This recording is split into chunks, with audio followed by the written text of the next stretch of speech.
Shalom, Israel. Shalom, shalom. First and foremost, I'd like to give all praise, honor, and glory to Yahweh, by Shema Mashiach, wa Malak Yahushai. This is to say Yahweh being named the Heavenly Father, who the world will call God, and Yahweh Shai being named His only begotten Son, who the world ignorantly called Jesus Christ. This brother Kasadia. Brother Utazimak. And we're going through the Spirit. What is your role in this truth? Right? What is your role in this truth? Everyone that comes into this truth, you have a role. Whether your first role is to just, be a babe as far as getting built up, studying, laboring night and day, reading the scriptures, watching breakdown videos, asking questions, getting your questions answered. That might be one of the first roles that you have when you do enter into this truth, right? But throughout time, as you grow more and you understand more and more wisdom is added unto you, you have to start to evolve and look for how you can benefit the ministry, right? Everyone needs to be benefiting the ministry. And through the Spirit, we're going to go into different ways or different roles and ways you can benefit the ministry, right? So shalom to everyone that's watching now and will tune in. Shalom, Brother Gadal and Sister Sophie. That's Sophie? Come, Lord willing. But let's actually kick it off with 1 Corinthians. 1 Corinthians chapter 12. You start at verse 1, Ken. This is 1 Corinthians chapter 12 and verse 1. Now concerning spiritual gifts, brethren, I will not have you ignorant. So the Lord has spiritual gifts for everyone that's in His truth, right? And we're going to go in. The Lord's going to list all the different spiritual gifts that you will have or you can have. Right, we don't, King? Ye know that you were Gentiles carried away unto these dumb idols, even as ye were led.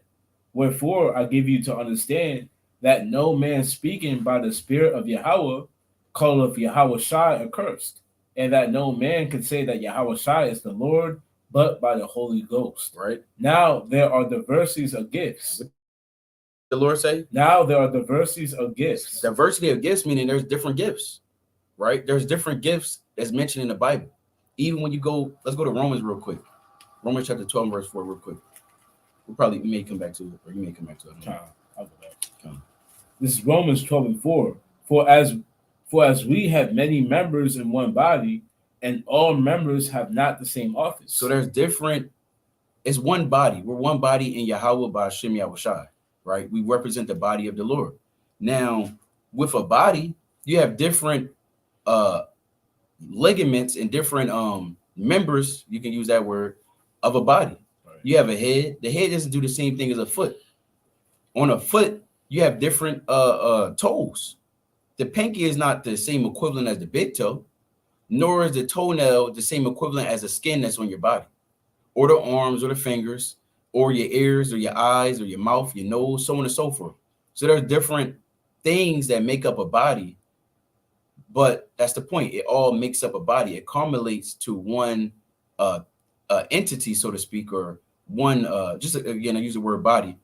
And that body should make up the body of the Lord. So in the ancient world, you had singers. You had porters, meaning those that kept watch. You had prophets, those that taught about the things that's going to happen on the earth. You had kings. You had priests. You had different roles in the body. You understand? And now coming into this truth, whether you knew in this truth, you maybe just found out about it and you've been watching our channel, all praise to Yahweh Shem Yoshai, or you've been in this thing a minute and you having a struggle with what you should actually be doing, right? Maybe you felt like you been slothful. Maybe you felt like you took a step back. It's because right then and there, you're not really looking at the gift that the Lord has given you, and you're not maximizing that gift that the Most High has given you. I actually believe another brother just went into this as well on a WFI backup channel, right? And that's the spirit that the Lord is bringing out on the earth, is that we need to recognize the gift that the Lord has given us and stir up that gift that's what's inside of us. Some brothers, you may have been given the spirit of prophecy. Well, brother, you got to use that to go and wake up the nation. A lot of people, they can wake up based off of prophecy alone, the things that's happening, the judgment that's coming, and being scared and being using that fear against them in a righteous manner to catch them with guile to bring them back to the Lord, right? The Lord said in Jude, the 1st chapter, in the 22nd verse, right? Some have compassion, making a difference, and others say with fear, pulling them out of the fire, hating even a garment spotted by the flesh. right? But you got them there, King. Can you go to the book of Matthew, chapter 9, and I believe on 37. And it's the book of St. Matthew, chapter 9, and verse 37. Then said he unto his disciples, the harvest truly is plenteous, but the laborers are few. But the what? But the laborers are few. Hey, so while we talk about the harvest, mean the gathering of the saints to come into the kingdom, the Lord said that the laborers are few, man. And we have to labor in this truth. We have to labor for the ministry. We have to put in our work and actually present ourselves as workers, people that have a role. It's not just a free for all, and you just come in and someone does this, someone does that, and it's all a bumble of confusion, man. You got rules, man, and that's what we're talking about right here. I believe the title is "What is your role in the truth?" Right. There are rules when it comes to labor. So the Lord said, read that one more time, King. This is the book of St. Matthew, chapter 9, and verse 37. Then said he unto his disciples, the harvest truly is plenteous, but the laborers are few. Hey, the laborers are few, man.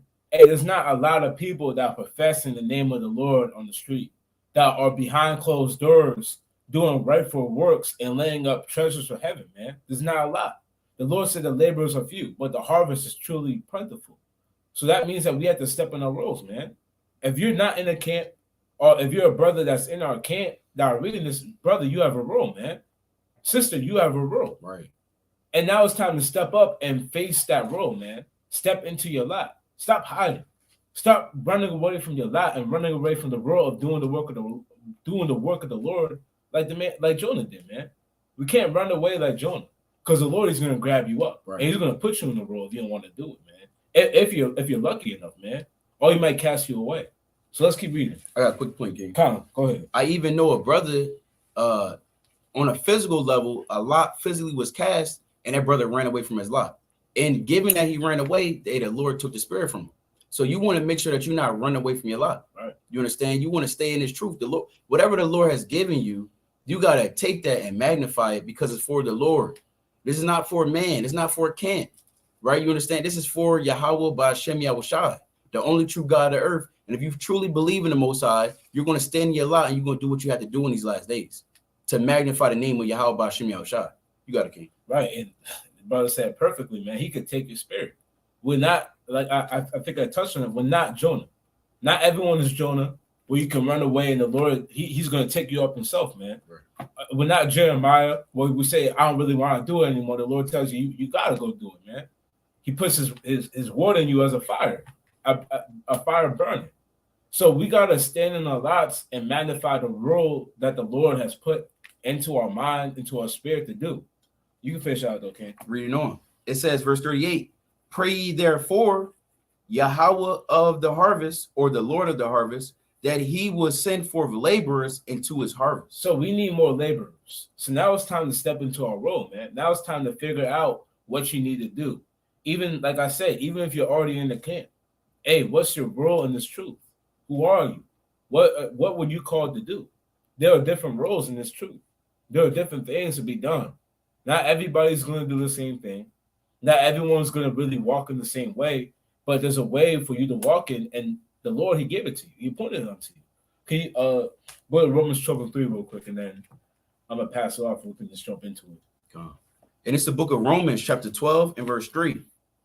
It says, for I say, through the grace given unto me, to every man that is among you, not to think of himself more highly than he ought to think, but to think soberly, according as Yahweh had dealt to every man. Has done what? Had dealt to every man what? The measure of faith. So the Lord, He deals every man the measure of faith. He deals with every man a certain measure of him to do a certain thing. And you got to find out what the Lord dealt to you. How much spirit He put into you, how much knowledge He gave to you, how much wisdom He gave to you. Hey, if He gave you a patient spirit, hey, you might be a counselor, man. You might be if He gave you a zealous spirit, you might be an exhorter. Hey, if He gave you on another fold of a zealous spirit, you might be an evangelist. You might be a preacher. You might be a pastor. Hey, these are all roles that we can step into and perform in these last days. So now it's time to step into your role, and we're going to go over these certain roles and how you can figure it out if it's for you. So you got it, Ken. Come, and we can read on in Romans 12. Yeah. Come. You want me to start at 4? Yeah, come. Now this is Romans chapter 12 and verse 4. It says, "For as we have many members in one body, and all members have not the same office, Right. So we, being many, are one body in Hamashiach, Right. And every one members one of another." So these different members are different offices or roles in this truth, right? Read on, King. "Having then gifts differing according to the grace that is given to us, whether prophecy." Whether what? Whether prophecy. So some men is given the spirit of prophecy. Everyone should know prophecy. Why? Because that's the testimony of the Lord. Right. Let's go to Revelation chapter 19 real quick. I believe it's verse 10. Yeah. Revelation chapter 19 and verse 10. "And I fell at his feet to worship him, and he said unto me, See thou do it not. I am thy fellow servant, and of thy brethren, that have the testimony of Yahweh Shai. Worship Yahweh, for the testimony of Yahweh Shai is the spirit of prophecy." So if you have the testimony of our Lord, that means you're operating in prophecy.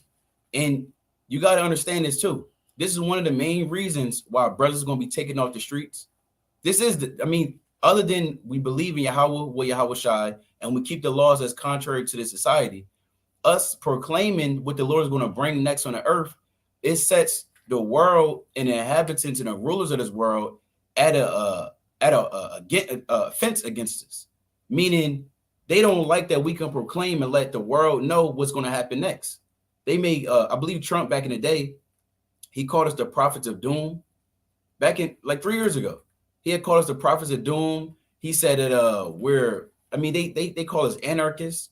They say that they may say we're false prophets. They may say all these different types of things because the prophecies of this Bible is clear contrary to what you've been taught in this world, right? That the heathen will go into captivity, that the 144,000, chiefly the men, right, or of Israel, is out there teaching the highways and byways. They're waking up the sheep, and that all of Israel, all of the 1/3, the remnant thereof, is going to be brought back into rulership over the earth.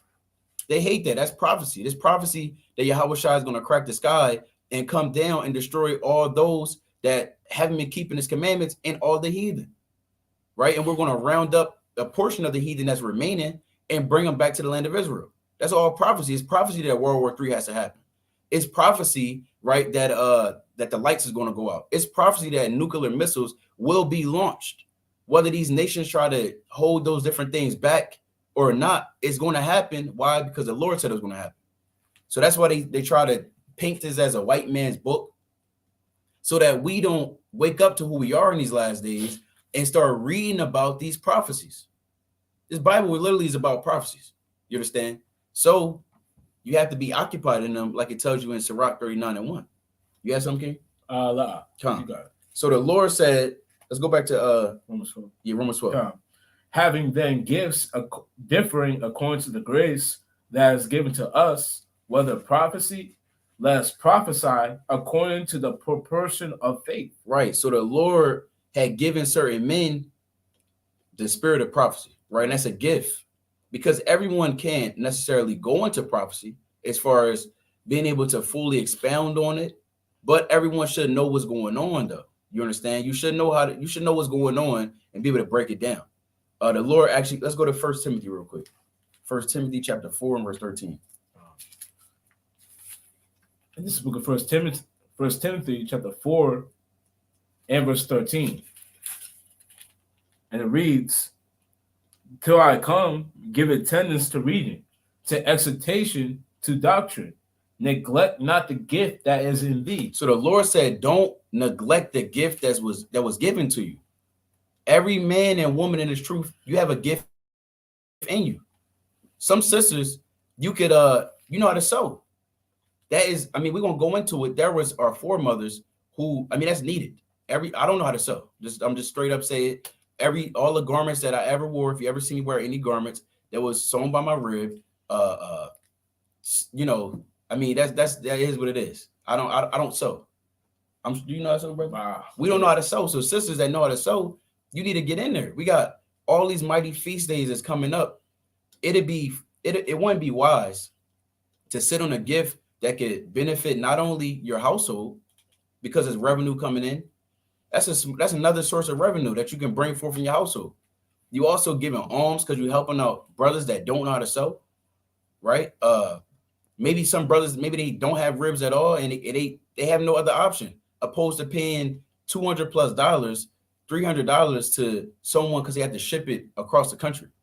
So if you in this camp and you know how to sew, sister, get in there, right? If you in a neighboring area, if you in Delaware, PA, New York, Jersey, where else we neighboring? That's pretty much it. Maryland, Yeah.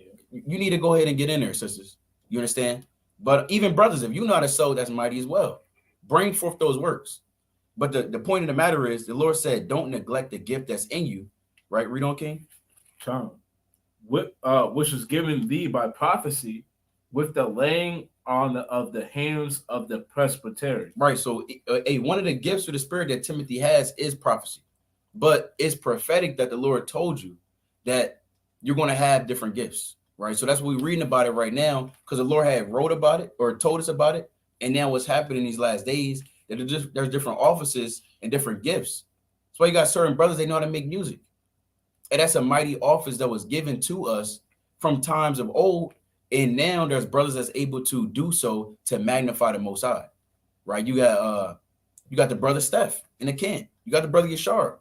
They got to put out some more music, but they have that gift, right? So brothers got to stir that gift up. You have even the brother Abadia, right? That brother is mighty as well. But the brother, thought I just saw him up there. I think that's son.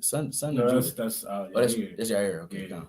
All right, but nevertheless, if you know how to do these different things as far as making music for the Lord, hey, that's another gift right there you need to bring forth. We can go back to Romans. Time.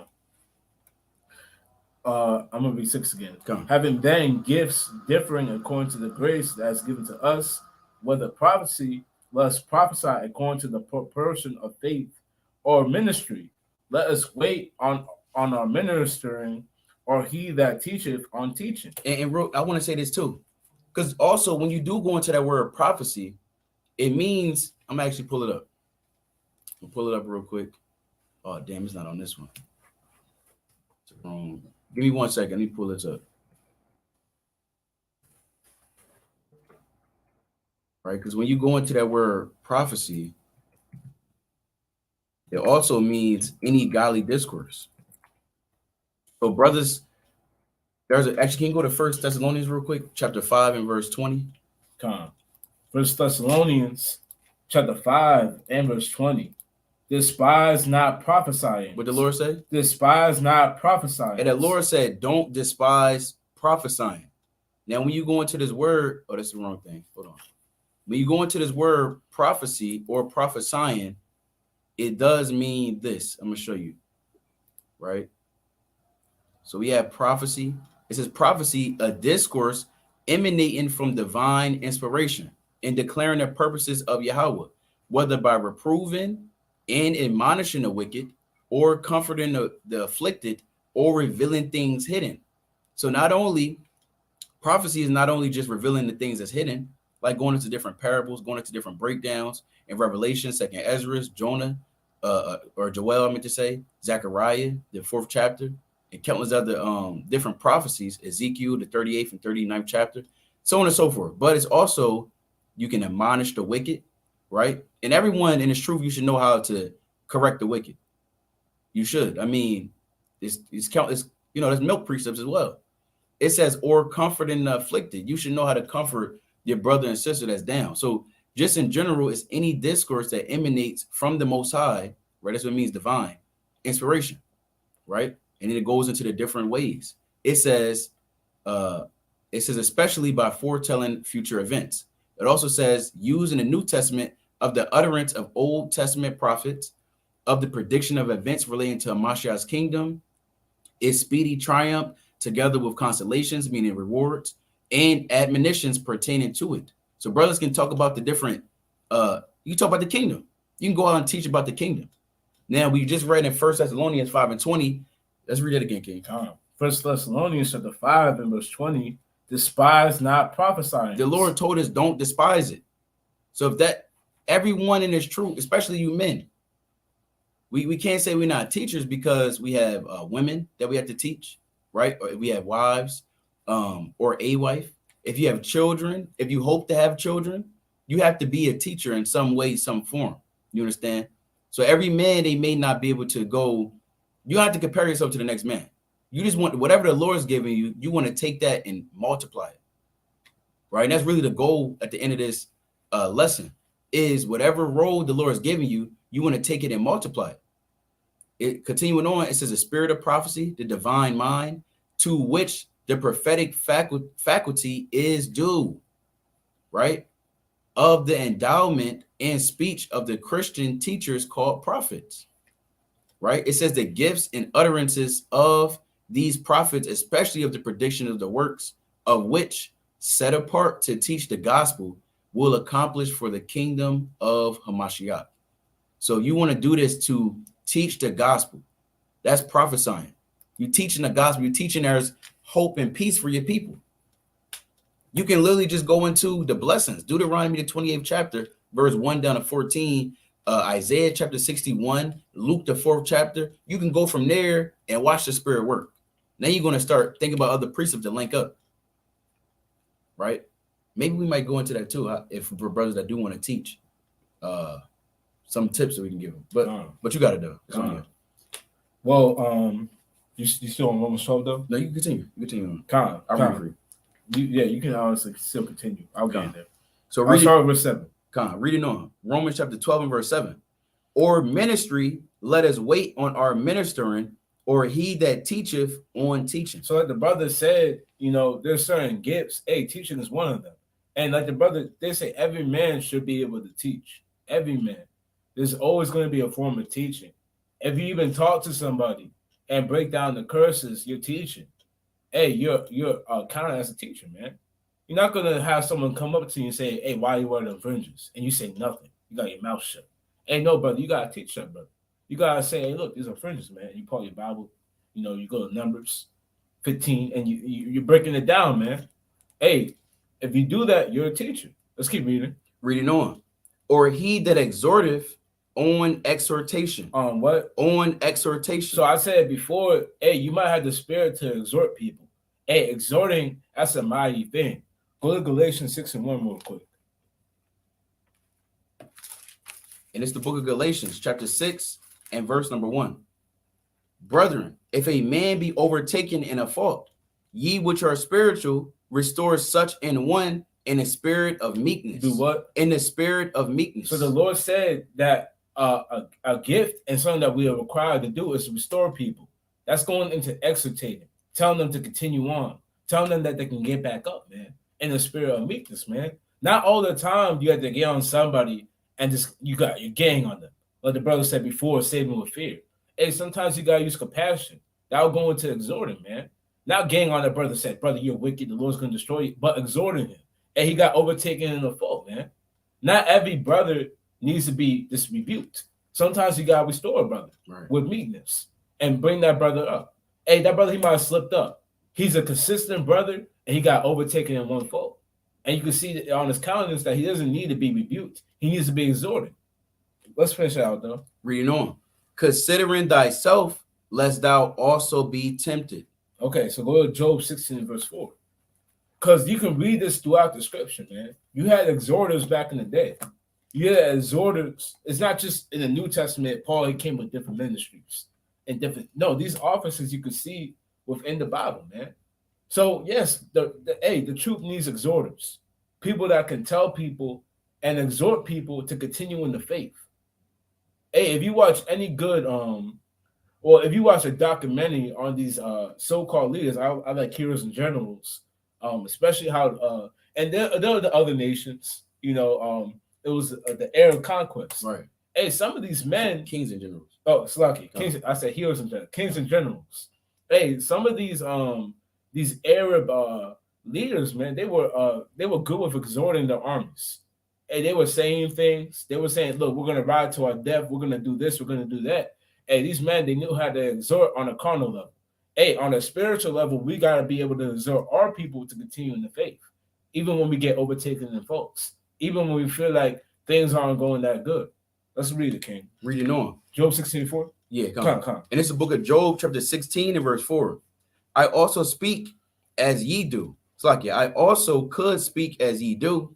If your soul were in my soul's steed, I could heap up words against you and shake my head at you. So we can do those things. We can heap up words. We could shake the head. We could say, yeah, man, this brother, he's wicked. But what else? What on the other end can we also do? Read. But I would strengthen you with my mouth. What did he say? But I would strengthen you with my mouth. So we have to be able to strengthen people with our mouths, man. That's an office. That's a gift to strengthen people with your mouth. Not a lot of people can do that. Sometimes they'll say, I don't really know what to say. I wouldn't know what to do in that situation. Some people might be like that. Right. But you might have other men, they'll know what to say. They'll know how to strengthen you. They'll know how to uplift you, how to get you back on the right track, to look at yourself like, no, I could do better, man. And we need men like that. So if you're a man that you feel that in your spirit, that you have words that can strengthen people, hey, you got to step into your role, man. We need exhorters in this truth. It's not just a small role. That's a big role. Let's keep reading. Reading on. In the moving of my lips should assuage your grief. And assuage means to take away or to relieve. Hey, you need people that can do that. Hey, you might see a brother, hey, he's down in the dumps, man. He's not looking the same. He's coming to camp and he has his head down, man. And he's like, I don't know if I can get back up. I don't know if I can continue on. I don't know if the Lord's gonna forgive me. And we've seen things like that. Hey, we might experience it ourselves, and we might have had a brother that came up and exhorted us. And now we're still here to this day. That stuff happens. That stuff happens when you're put down on the lowest state through your spirit, and you might have someone that needs to bring you back up. That's why it's an important thing in the truth to have exhorters. That's why the Lord said that's a gift. It's not just some common thing. It's a gift in this truth to have an exhorter, man. Right. To continue on in the faith, because we're fighting a spiritual battle. You're going to have casualties in war. And then even when you look at real war, you have men that come home and are down on war and they get, shell shock. Right. And they say, I can't go on. It's too much. And that happens in the truth. But you have to have men that say, no, you're going to keep going. You can keep going. And those soldiers, they push on. Even though they feel like they can't keep going after they might see their friend get blown up, shot in the back of the head, the whole platoon died. Hey, and you might have a man that says, no, we got to continue on. Right. But you got it, Ken, if you had a precept. You had a quick precept. Come on, go ahead. This is the book of 1 Corinthians, chapter 16 and verse 17. It says, I am glad of the coming of Stephanus and Fortunius and Achaeus, for that which was lacking on your part, they have supplied. For they have refreshed my spirit and yours. Therefore acknowledge ye them that are such. So there are certain men that can refresh your spirit, right? Seeing brothers, being around brothers, the zeal of brothers, certain brothers, that can really refresh your spirit and get you going. Now you're like, yeah, you're right. I don't know what the hell I was thinking. Look, let me put that to the side. I was being weak. I was being in my emotions. Let me get myself right. Yeah, you're right. We are the kings and priests of Yahweh Shem Yahushua. The Lord did tell us that we got to be willing to die for him. The Lord did tell us that we're going to go through these different adversities, but we got the spirit to bind up these demons. You understand? Even last night, just real quick, I had a dream about, it was these three spirits. They was following me. They was following me. I was like trying to cast them away. I'm not going to say what exactly they were doing because it's off. But I just turned around. I started rebuking them in the name of Yahweh Shem Yahushua. And afterwards, I was around the rest of the brothers, and those brothers refreshed my spirit. Specifically, the brother Agirah. The brother was in a dream, and he refreshed my spirit from being around the brother. I was in his wilderness, and I was, in his woods, traveling up and down, and these damn three spirits were just following me. So brothers can refresh your spirit. Indeed, sisters, you could be there for sisters, and you always zealous. Sister always you can reach out to you, and you always there to provide precepts, and you can refresh her spirit as well.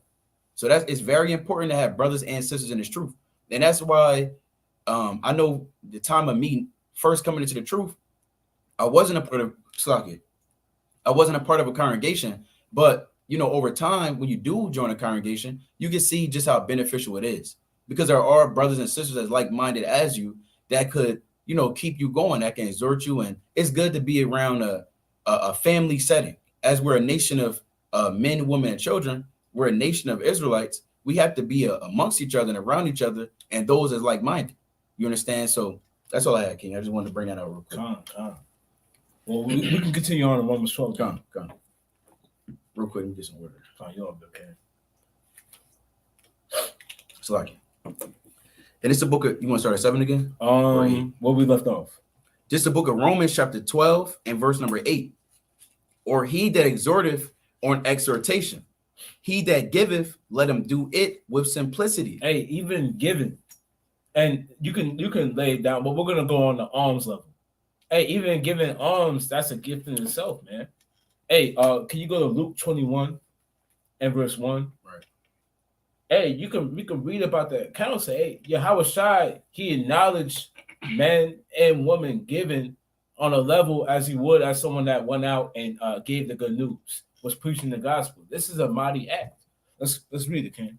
And it's the book of St. Luke, chapter 21 and verse 1. And he looked up and saw the rich man casting their gifts. It's like the rich men casting their gifts into the treasury. And he saw also a certain poor widow casting in thither 2 mites. And he said, of a truth, I say unto you, that this poor widow had cast in more than they all. For all these have of their abundance cast in unto the offerings of Yahweh. But she of her penury. Now, penury just means of being in a lower state, being poor. Read. But she of her penury had cast in all the living that she had. Has done what? Had cast in all the living that she had. And that's a gift, man.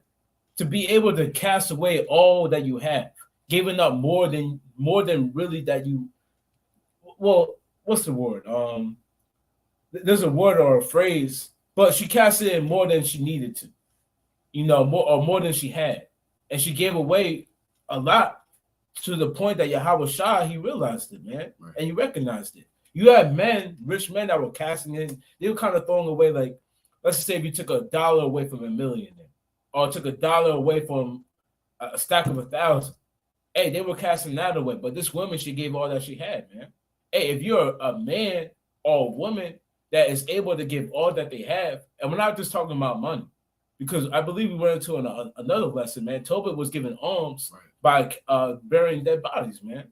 Hey, Tobit, he was giving his all.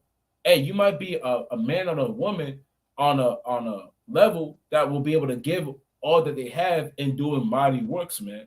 So the Lord said, he that giveth, hey, give him in simplicity. Let's keep reading. Romans 12. Reading on in Romans chapter 12 in verse number 8. It says, he that giveth, let him do it with simplicity. He that ruleth with diligence. And you need rulers in this truth. And we're not talking about, sitting on a throne and telling you go there. You go, hey, the brother right here, hey, he's a leader of the camp, man. Hey, you need leaders in the camps. You need leaders, men that will be able to what's the word? Guide other brothers, be as a shepherd. I believe it says First Peter. I want to say 2 Peter, the 5th chapter. I want to say we can get that real quick. First Peter. Is it First Peter, the 5th chapter? Yeah, First Peter, the 5th chapter. Hey, you need men that will act as a shepherd, man. You have men that were in leadership positions, men that will be able to guide other people. Hey, that's an important role in this truth, man. And one day, hey, we always talk about one day brothers might have to step up in leadership positions, man. Right. You don't know what's going to happen to the brother Kasadi. You don't know what's going to happen to the brother Naquan. You don't know what's going to happen to the brother Jeremiah in Cleveland or Hawad, Salakia. Hey, you're not going to know what happens to them brothers, man. Hey, they might be put into jail. You might be killed for the word of the Lord. Hey, we had brothers, brothers been getting arrested, man. Right. You don't know what's going to happen to the leaders. You might have to step up in a leadership position, man. Hey, Paul, he was sent into jail. And you had men that stepped up. You had men that had to take over certain congregations. You had men that were sent to congregations as leaders, man. And he told those men, hey, you got to listen to these men. He told them, don't despise Timothy's youth, man. He told Timothy to tell them not to despise his youth. Hey, this man, you got to listen to him. So you need rulers in the congregation. You can bring that up, though, Ken. I believe you want this in 1 Peter 5 and verse 3. It's take diligent heed over the flock of the Lord. And it's the book of Acts, chapter 20 and verse 28. Take heed therefore unto yourselves and to all the flock over the which the Holy Spirit had made you overseers to feed the church of Yahweh, which he had purchased with his own blood. Now, this is the precept about one, but it's still a good precept. Hey, you gotta take. Sometimes man will have to take diligent heed of a flock. You need to have to be a shepherd, a ruler. They'll be over certain people, and you need that in the truth too. It might be your role to be that one day. Right. It might be your role to step into that position. You gotta see what is best in your spirit, and if that's what he was called to do. So let's keep reading Romans 12, though. Reading on in Romans chapter 12, verse 9. And it reads, actually, so I'm gonna go back to 8. It says, or he that exhorteth on exhortation, he that giveth, let him do it with simplicity. He that ruleth with diligence, he that showeth mercy with cheerfulness. So the Lord said that showing mercy, hey, that's a gift in itself. That's a role that you can do. Having compassion, being a brother that other brothers might be able to call when they're going through something. And they might be feeling, like we were saying before, they're down bad. And they might call you. You can't be the brother that when they call you, you're shutting them down. Oh, you weak brother. We're not going to say the word, but you weak. You know what we're saying? Hey, get back up. Hey, bro, you're weak. Get back up. Stop being weak. No, sometimes you gotta show mercy, man. Go to Romans 14 and 1. The classic. And it's the book of Romans, chapter 14 and verse 1. Him that is weak in the faith receive ye, but not to doubtful disputations. So there's a context to it, but using this precept, hey, you can't cast off those that are weak in the faith, those that are in a weaker state of mind. You can't say, well, no, brother, you're being weak. Hey, we gotta receive those that are weak, man. We gotta receive them and build them up and deal with them. So when we're brought to a weaker state, there gotta be a brother that shows mercy, man. There gotta be a brother that'll show compassion. That's not gonna just, lay out on somebody, but it's gonna receive them. Like we read in Job 16:4, making their lips strengthen them and to assuage your grief. There gotta be brothers that show mercy. That's the brother he talked about in Jude. Hey, you gotta show compassion as well. Or there's one that teaches with compassion and one that teaches with more fire, man. We'll get on the brother. We'll teach with more fear to pull him out the fire. So we gotta have men that show mercy in this truth. That's a rule in the truth. Having a brother that shows compassion, having a brother that you might be able to call. And we got people like that in our camp. I'm not gonna just name the brothers out there, but brothers, you know who you are, man. There's brothers that you can call and expect mercy from, compassion, listening ear. You're not gonna say, "Well, hold up, I'm doing something," and then hang up the phone. Right? Yeah, these brothers, they're gonna listen to you, man. Like I said, I know there's brothers like that in the camp. I'm not gonna say your names, but you know who you are. Hey, I called some brothers, and they were in the middle of doing something, and they kept on with me, man. They didn't say I got something to do and hung up the phone on me.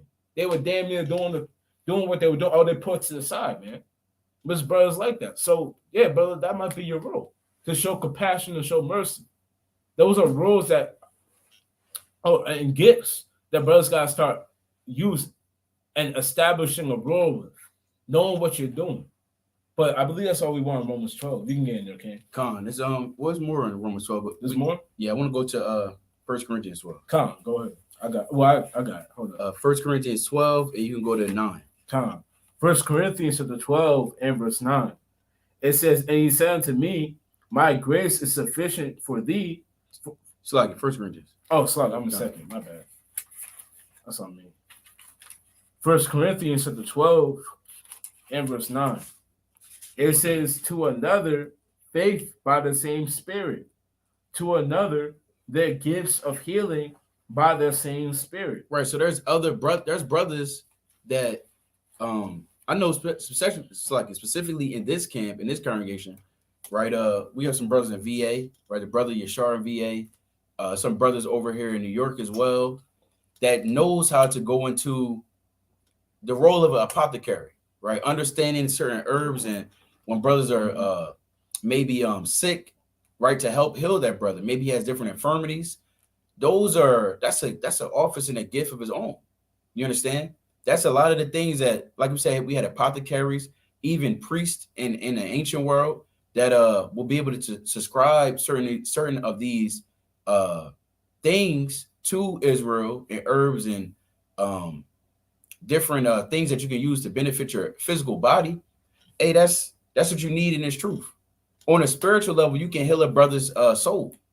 How can you heal that brother's soul? But going in with your testimony, which is going into, which is by exhorting that brother or that sister, healing them, right? Being a spiritual apothecary and bringing them back from their dead estate that they could have been in. Maybe they was down and afflicted. Again, that can happen on a physical level or even on a spiritual level, but it needs to be those in this truth that are healing the nation. Remember, we're a sick nation. We're sick. We have the cold. We have the different viruses and different ailments on the spiritual level. Our people are literally bugged out. The Lord has put these different spirits on us that can only be overcome through those that can heal. Right? You have in the world something known as prayer warriors. You got a lot of women that's in Christianity. They get on these calls. I noticed because my grandmother, she's a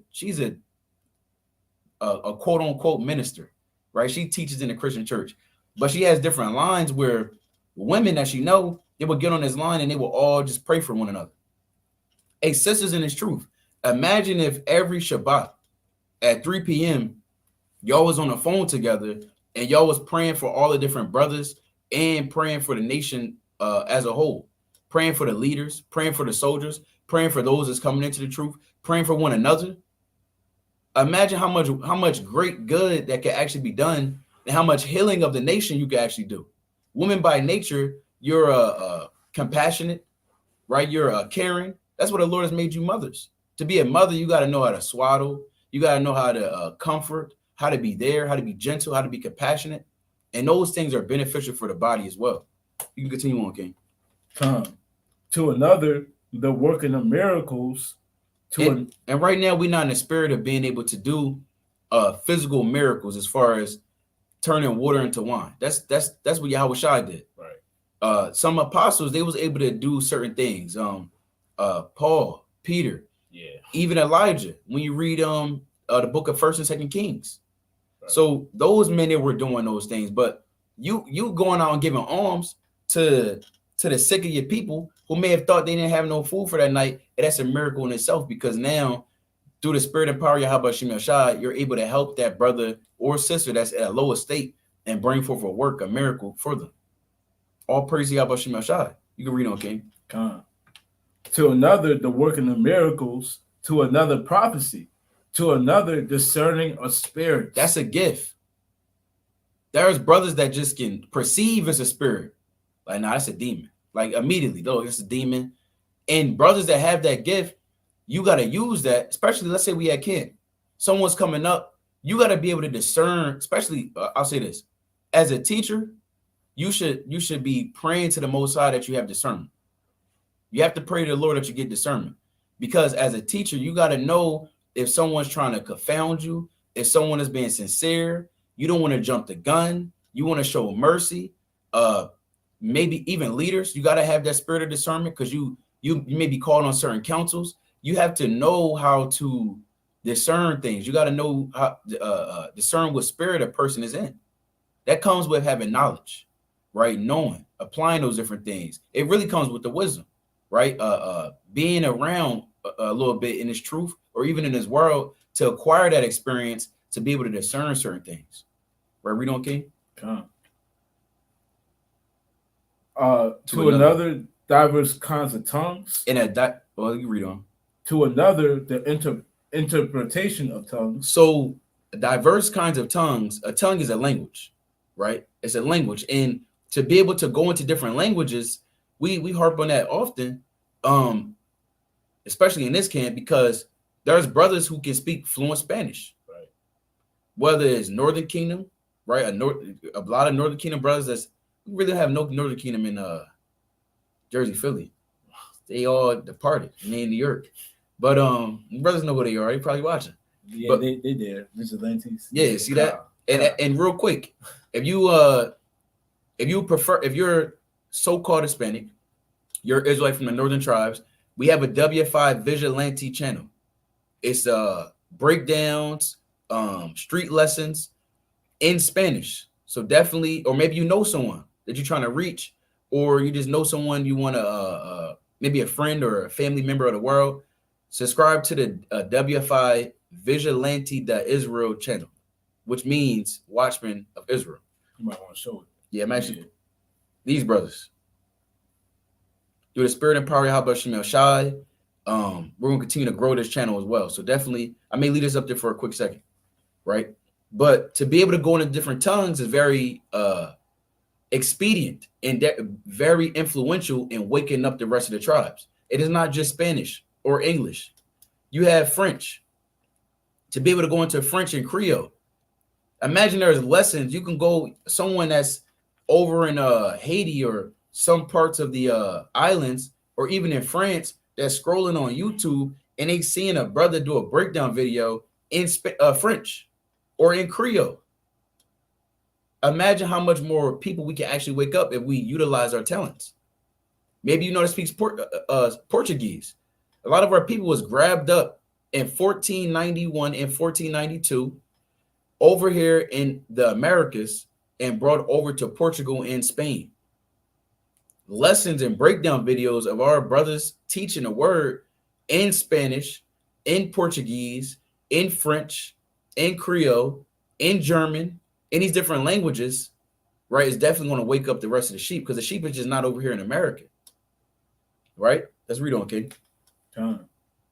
But all these worketh that one and the self-seeing spirit, dividing to every man severally as he will. Right. For as the body is one and have many members, and all the members of that one body, being many, are one body, so also is a Mashiach. Right. So the point is, there's different members that come together to form one body. This one body is the body of Yahweh Shai. So we got to make sure we're being vigilant to look at these different hold on. How do I? We want to make sure we're being vigilant to be able to utilize these different gifts, right? We don't want to be negligent and laying on these gifts and now the Lord remove these spirits from you. Because if you don't use these talents, what do you think is going to happen? Let's go to Luke real quick, chapter 19. If you don't use these things, the Lord is going to remove it from you. What do you want? Actually, yeah, let's go to, I want this. I'm going to come back to this. Let's go to Revelation real quick, chapter 3, verse 15. Revelation chapter 3 and verse 15. I know thy works, that thou art neither cold nor hot. I would thou wert cold or hot. So the Lord said he know what we doing. Remember, Yahweh Shem Shai knows everything you do. The eyes of the Lord are 10 times 1,000 brighter than the sun, beholding all the works of man. That's Sirach chapter 23 and 19, if I'm not mistaken. So the Lord knows what you're doing. He knows you doing the things in dark. He knows if you bring forth righteous works. The Lord said he knows our works, that we're neither cold nor hot. To be cold meaning what? You back in the world. Straight up, you rejected the truth openly, and you went back in the world because you felt that the world provided more for you than the truth ever could. That's the only spirit in those that do reject the Lord, is that they have no spirit. Right? If you receive the Lord, you have no doubt continued in this truth. But given that you're not in this truth anymore, it's because you reject the Lord. And that's a great offense. The Lord said he would that you were out of this truth, then to be in the middle. You playing the fence. Really, at the end of the day, he wants us all to be hot in this thing, on fire. The works and the bringing forth righteous works, taking the gifts the Lord has given us, taking the understanding and multiplying it and flipping it to benefit the nation so we can get out of here. Remember, the kingdom is already prepared for us. It told us that in 2 Ezra chapter 2 and verse 13. The Lord said the kingdom is already prepared for you. Watch. All we got to do is watch. Now let's read on, King. So then, because thou art lukewarm and neither cold nor hot, I will spew thee out of my mouth. Right, read on. Because thou sayest, I am rich and increase with goods and have need of nothing, and knowest not that thou art wretched and miserable and poor and blind and naked. I counsel thee to buy of me gold tried in the fire. The Lord said, given that he knows our works and we're neither cold nor hot, it's wise, it'll be expedient, it's in our best what is I'm looking for? What word I'm looking for? Best interest. It's in our best interest, the water. It's in our best interest to buy of the Lord gold tried in fire. What is that gold? The wisdom and understanding. And to take that to use it for the nation. Not to heap those riches up to ourselves. Because when you read about what's going to go into it in Luke, the 19th chapter, those that did that, the Lord's going to take that spirit from them. So the Lord's giving you certain gifts and certain understanding. You have to take it and use it for the nation, or else you doing it unprofitably, and the Lord's going to remove the spirit from you. Actually, let's go to that. Let's go to Luke, the 19th chapter. Come on. You can hop in there after that. Come on. Luke chapter 19. This is Luke chapter 19. You start at at verse 11. Come on. Yeah. Luke 19 and verse 11.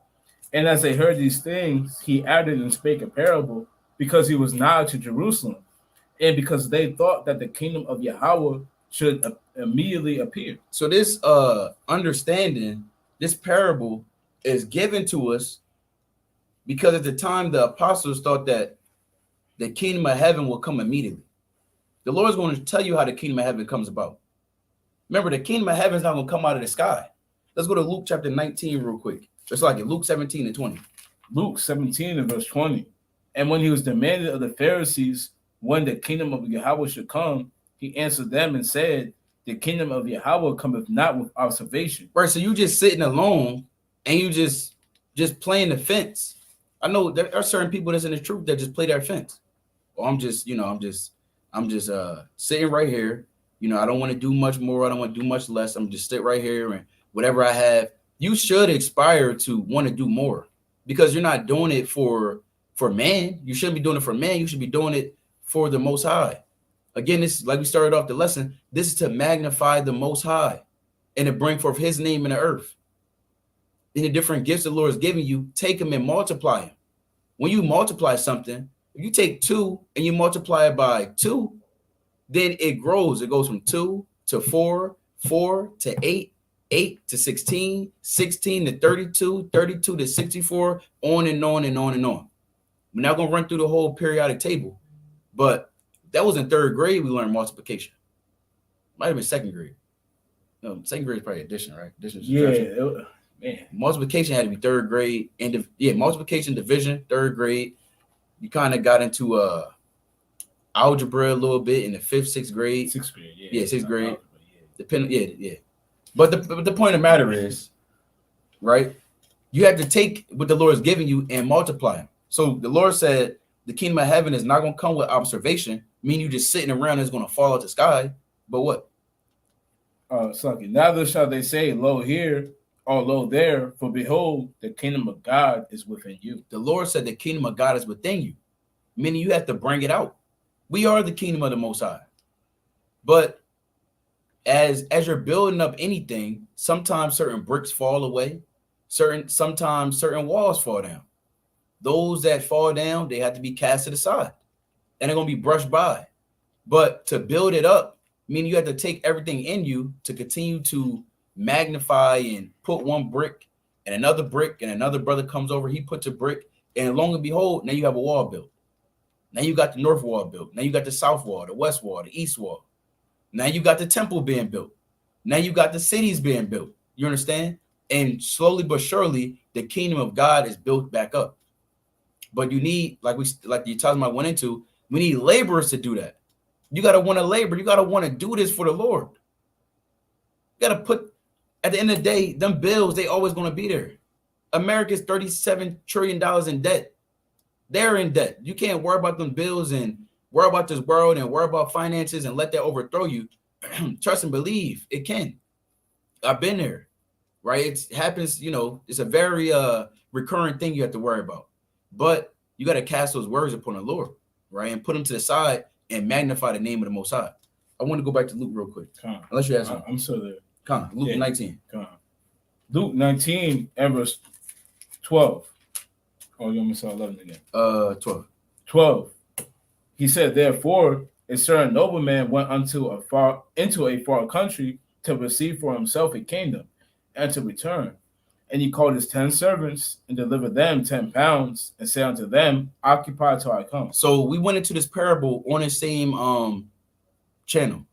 If you go back to our live, you click the live button on our YouTube channel, and you can go down, you can see the different breakdowns we did for the Sabbath service. So we're not going to break it all down right now, but we want to get, the Lord said he delivered to his servants 10 pounds, meaning the Lord's given man and his truth, man and woman, different levels of wisdom and administration of gifts, like we just went into earlier: exhortation, alms, charity, prophecy, so on and so forth. Now the Lord said, occupy till I come. You have to take that and you have to be occupied in it. To be occupied, let's pull that word up, occupy, real quick. Right? Because to be occupied, you're not just sitting around and doing nothing. Right? We gotta, your role in this truth is to take what you have, whatever the Lord's giving you, whatever that role is, and to be occupied in it. Right? And then the Most High is going to increase you and you're going to have more. Now I'm going to share my screen. I just got to pull it up. Right? Got to pull it up. So the word occupy, it says to be occupied in anything, to carry on a business. To carry on a business. What business are we doing? We doing the business of the Most High. Right. We're about our Father's business. You got to be about your Father's business. Right? It says to carry on the business of a banker or a trader. And we're supposed to be trading, right? The gifts and the wisdom that the Lord has given us in those talents to flip it to get an increase. So we actually want to jump back down to Luke 19. Let's jump down to 15. Luke 19 and verse 15. So, and it came to pass that when he was returned, having received the kingdom, then he commanded these servants to be called unto him, to whom he had given the money, that he might know how much every man had gained by trading. So the Lord wants to see what you gained for him by trading. Right. How do you trade? Is it talking about taking the wisdom and actually, I'm gonna take this Bible, I bought it for $100, and I'm gonna give it to you for $200? No, it's not what it's talking about. For one, no, that's not what the Lord's talking about. Anyway, the wisdom that the Most High is giving you, you using it, right, to benefit the nation. If you're a teacher, you go on and teach. You don't just teach on Friday and Saturday. If you teach on highways and byways, which is, I'll be honest, it's harder to do than to sit behind a camera. To sit behind a camera and do a breakdown lesson. And that's just me speaking as a man. Other brothers may say it's harder to do that than to be outside and be on an actual, you have to know public speaking. You have to know how to use proper cadence with your voice. You have to know how to keep someone's attention. It's like a brother used to describe it to me like, I don't want to say entertainment, but it's a righteous form of entertainment, you could say. Because you can't be up there, you speaking monotone, you're shaking, you're jittery, you're not confident in what you're saying. You got to know all those different things, and you can gain it through the Spirit. The Lord can give it to you for sure. Right? Brothers wasn't just up in front of thousands of people, giving up lectures. We wasn't doing that in front of hundreds of people. That through process of time, through you serving the Lord and believing in the Lord and taking what the Lord's giving you and magnifying it, that's how you can gain. That's how certain brothers go from where they at to now being, where they at. If you got ears to hear. But I wanted to jump down again. Let's jump down again to 19. Luke 19 and verse 19. And he said likewise to him, be thou also over 5 cities. And another came saying, Lord, behold, here's thy pound, which I have kept laid up in the napkin. So those that's being slothful, those who are neither cold nor hot, those that are not occupied with the Lord's money, meaning the wisdom or the gifts that he's giving you, that's those that's keeping their talents in a napkin. Those that's keeping the wisdom in their back pocket. What is going to profit you when all hell breaks loose if you knew all the breakdowns and never taught no one? If you knew how to sew garments and you never helped the nation? If you knew how to exhort that brother or sister to get them out of their shortcomings and you just kept it laid up in a napkin in your back pocket? It's like you taking a piece of gum, you chewing a gum, Adds flavor in the gum. You take the gum out, still got flavor, but you put it in a napkin. Can you go back and eat that gum? No. Now you got pieces of the napkin on the gum. Or you want to chew that damn gum? You shouldn't chew that gum. You should throw that gum away. It's useful. It's useless now. What's the point of having? And you got a lot of Edomites that do this. They take these fine wines or cognacs and they age it for years and years and years, and they never open it out of their damn wine cabinet or the alcohol cabinet. They just leave it there for show. What profit is that? Right? We brothers, you know, in righteousness, you can drink that wine. Go and drink that wine, brother, and be merry. Go and drink that nice cognac because that's for Jake. Right? And it really comes from grapes as well. But the point of the matter is no point of having something and reserving it.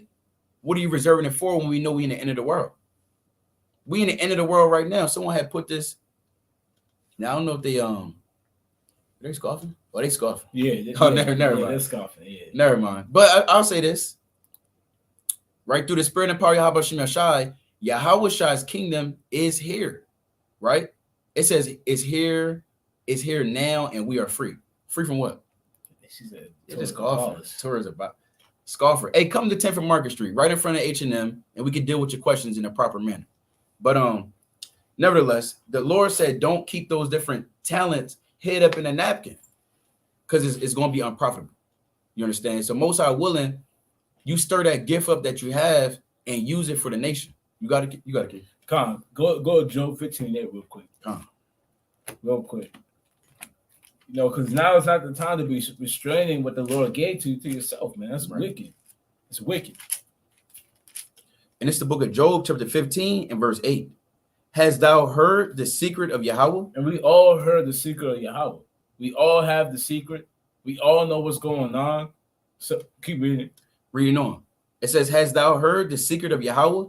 And doest thou restrain wisdom to thyself? It's not time to be restraining wisdom, restraining the gift to our own selves, man. Laying it up in the napkin. You know what's going on.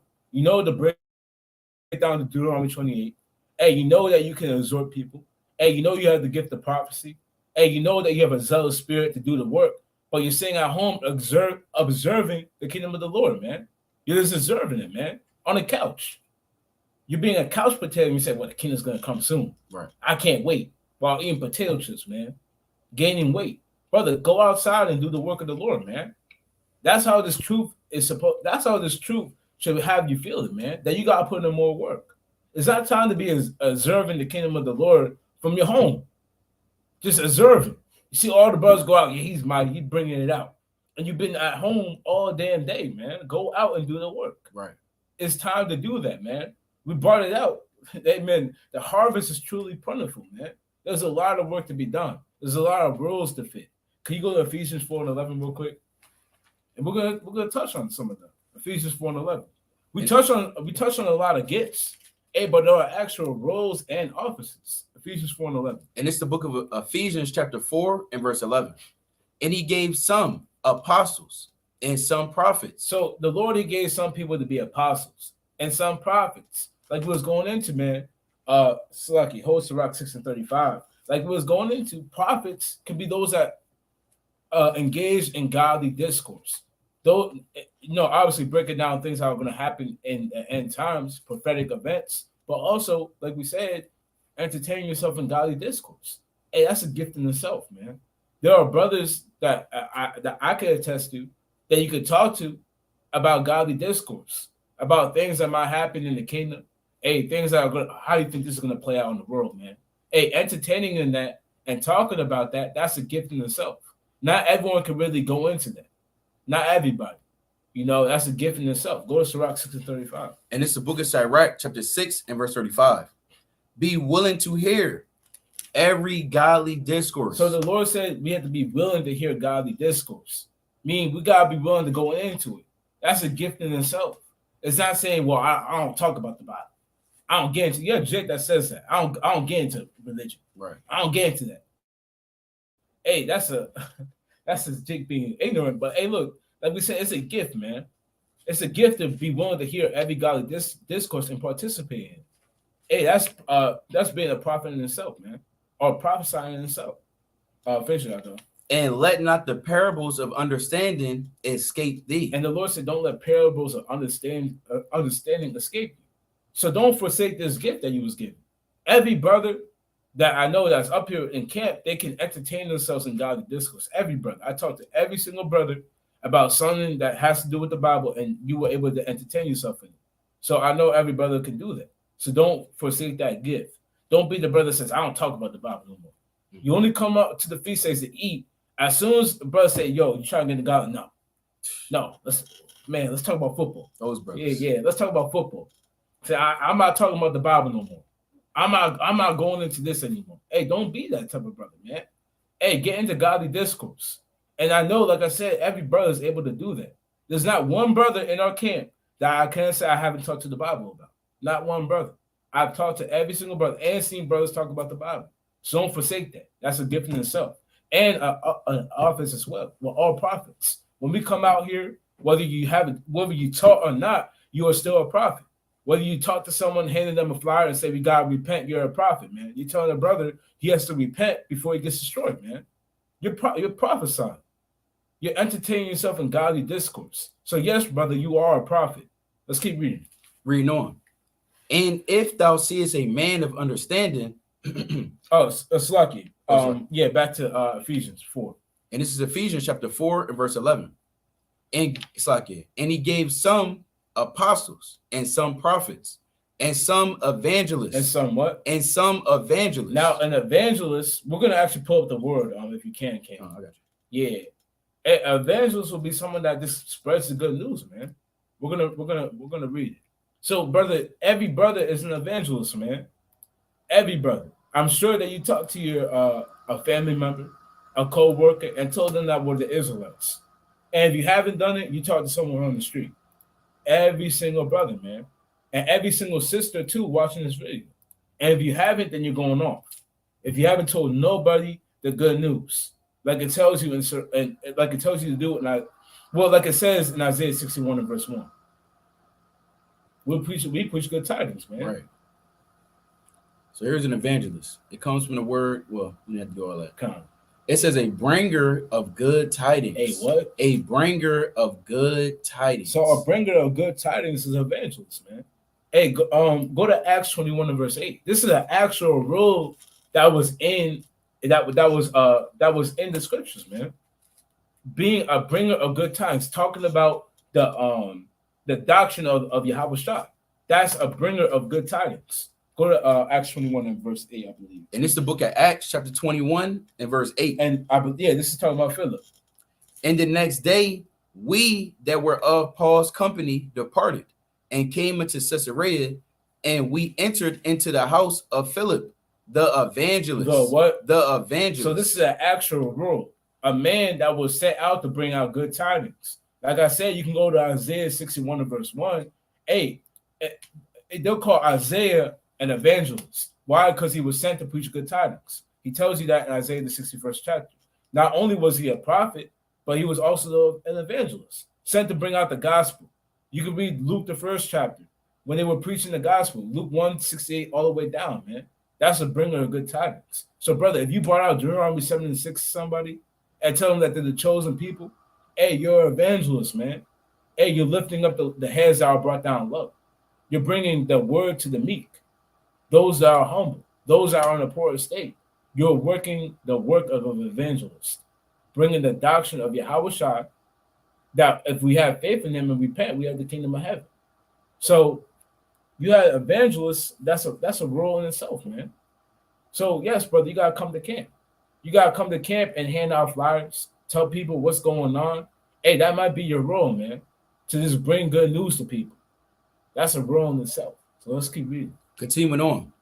It says in Ephesians chapter 4, verse 11, and he gave some apostles and some prophets and some evangelists and some pastors. And some what? And some pastors. And you have pastors. Keep reading.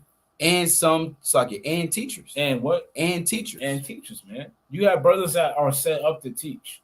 Brothers that have a certain amount of knowledge and wisdom that was given unto them to dive into the scripture and teach Jake on a higher level.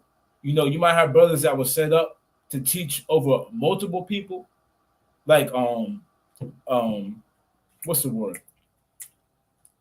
I'm trying to think of the word. But let's just say they're set up over a church. Right. That'll be bishop. That'll be the best way. And they would set up to teach and lead them. Now, and you might have a brother that's set up over a camp, and he might teach the camp. He might go out and teach and prophesy. He'll be the main teacher. But you have brothers that are set to teach, and we talked about it before. As brothers, as men in the truth, we all have to be apt to teach. Why? Because you might have, like the brother said, you might have children, you might have wives. So don't despise that office, man. You might have to step into your role. Like you said, we might have brothers that get arrested, man, the teachers. Brother, who's going to teach next? Are you going to come out there and say, well, we got no teachers, man? Right. Might as well just stand here. No, brother, someone got to step up, man. So we got a teaching role in this thing. Let's keep reading. Reading on. It says, for the perfecting of the saints. For the what? For the perfecting of the saints. Hey, so these roles, being a teacher, a pastor, evangelist, it's for the perfecting of the saints, man. When you get these roles, when you walk in your role in itself, it's to perfect the ministry. It's to perfect what we have going on right now, being gathered together, serving the Lord. It's the perfection of that. It's like the brother said, it's not for our own selves. We're not coming out here and just worried about our own selves. Oh, I'm worried about me alone. And we're all this damn individualists, man. Right. We're all just in this for one thing, ourselves. No, we gotta work as a unit. I believe you dropped it, but we can go back to it in 1 Corinthians, the 12th chapter. And, well, let's finish our Ephesians first. But we all gotta operate on a unit. We're all one body, and each body having a different office. Hey, we still gotta operate on that one body.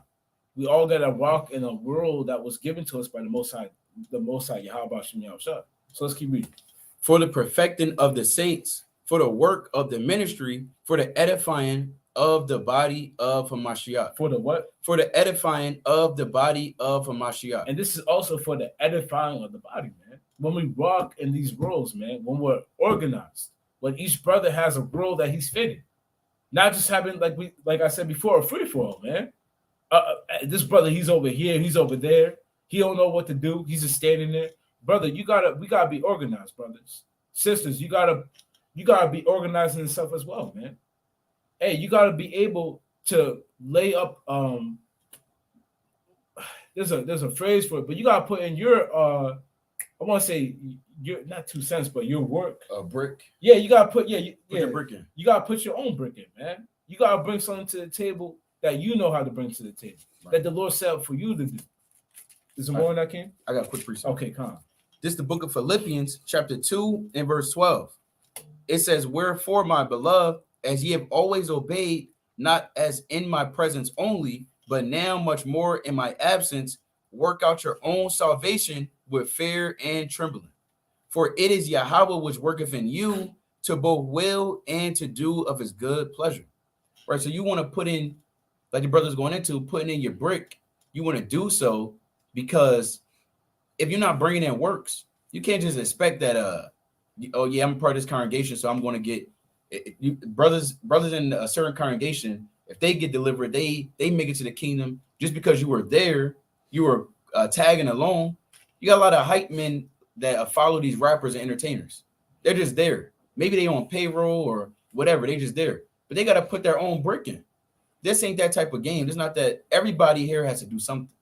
We all had to do something. That's how you rebuild a nation. You have to do something. You have to provide something to the table. You understand? So even women as well, children, you can help out your parents, knowing that your parent, if you're a child in this truth and both your parents are in this truth and you're of an age, whether you 7 on up, you have this certain understanding. Look, you got to help out your parents. Maybe you take out the trash. Maybe you just helping out around the house so that it's less work on your mother, so she can do more work for the Lord and more work for your less work on your father, so he can continue to do the work of the Most High as well, being out on the highways and byways or whatever other office he has in his truth.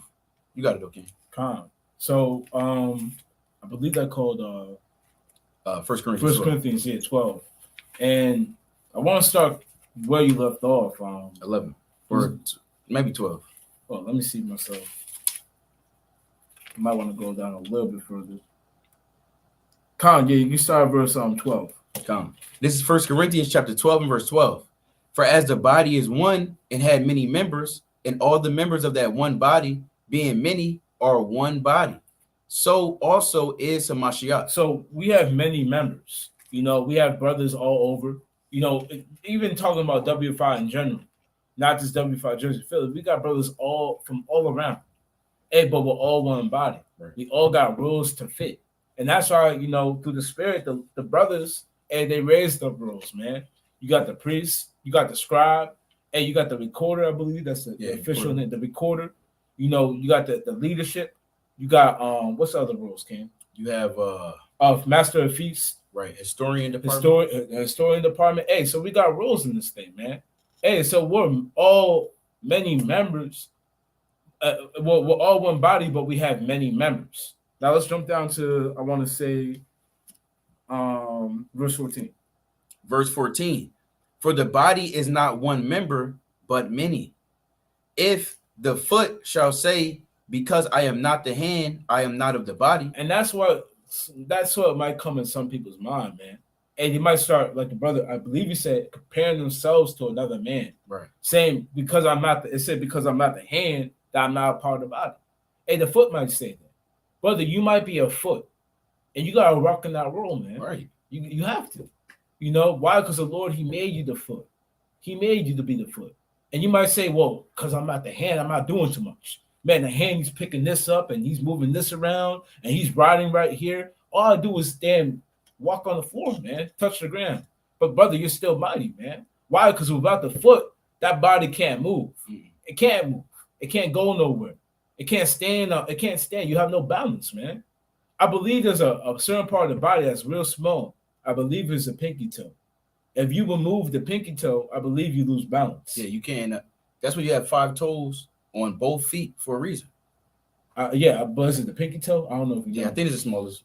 Well, if you remove one, you literally can't. Yeah. You can't balance. I believe it's a pinky toe. If you remove any toe on the any we're gonna walk like that. Yeah, you see that? Any toe. Go ahead, Ken. I was gonna say real quick. Try to stand up right now without your feet.